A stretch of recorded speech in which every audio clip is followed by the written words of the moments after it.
Assalamualaikum warahmatullahi wabarakatuh. Selamat pagi adik-adik semua. Jadi hari ini kita akan belajar tentang materi koordinat Kartesius.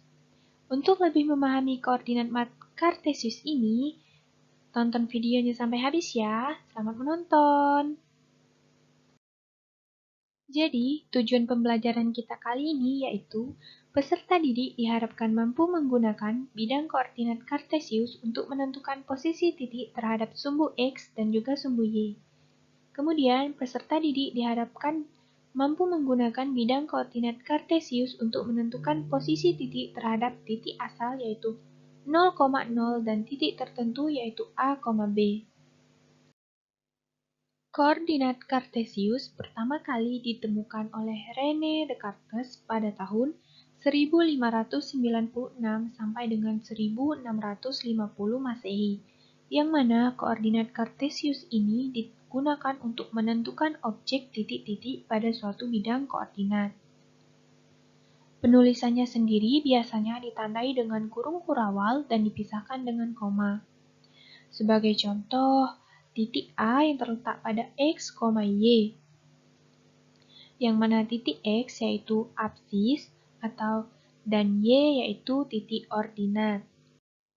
Jadi, untuk menggambar bidang koordinat tersebut, diperlukannya dua garis berarah tegak lurus satu sama lain, yaitu ada sumbu X dan sumbu Y. Yang mana yang sumbu X dan sumbu Y?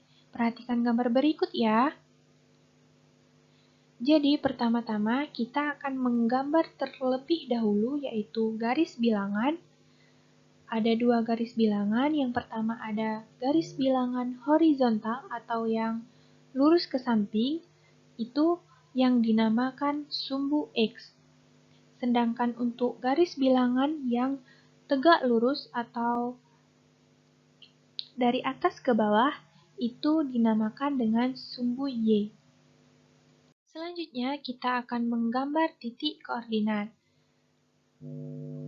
Jadi, ada contoh yang pertama, kita akan menentukan titik A yang berada pada titik 6,4, di mana 6 itu terletak pada sumbu X dan 4 itu terletak pada sumbu Y. Pertama-tama, kita gambar dulu bidang koordinatnya. Kemudian, kita akan menggambar titik X yang bernilai 6, sama seperti tanda yang berwarna merah.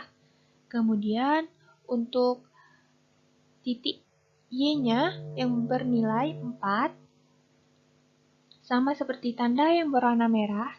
Kemudian, dari dua tanda tersebut akan bertemu di satu titik. Nah, titik itulah yang kita namakan titik A yang terletak pada 6,4. Nah, kita coba contoh yang lain ya.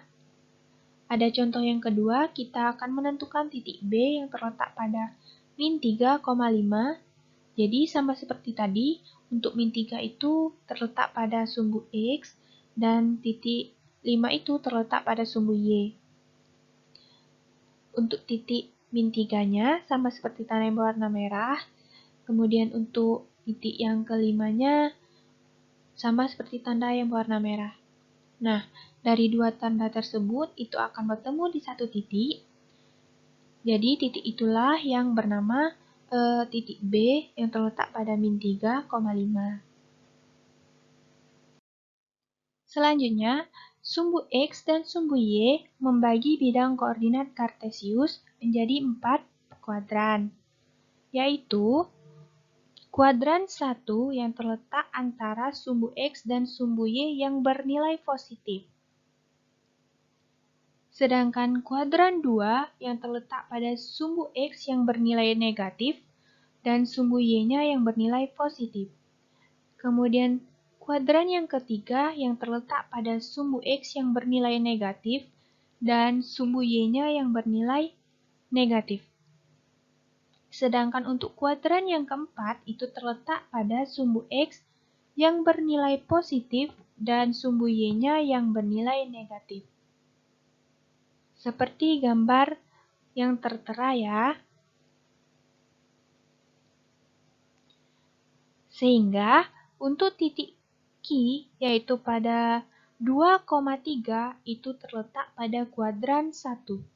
Sedangkan untuk titik P, yaitu min 2,1, itu terletak pada kuadran 2. Selanjutnya, kita akan menentukan titik koordinat 0,0 terhadap titik A, B. Nah, jika terdapat soal di mana jika diketahui titik A dengan min 2,0,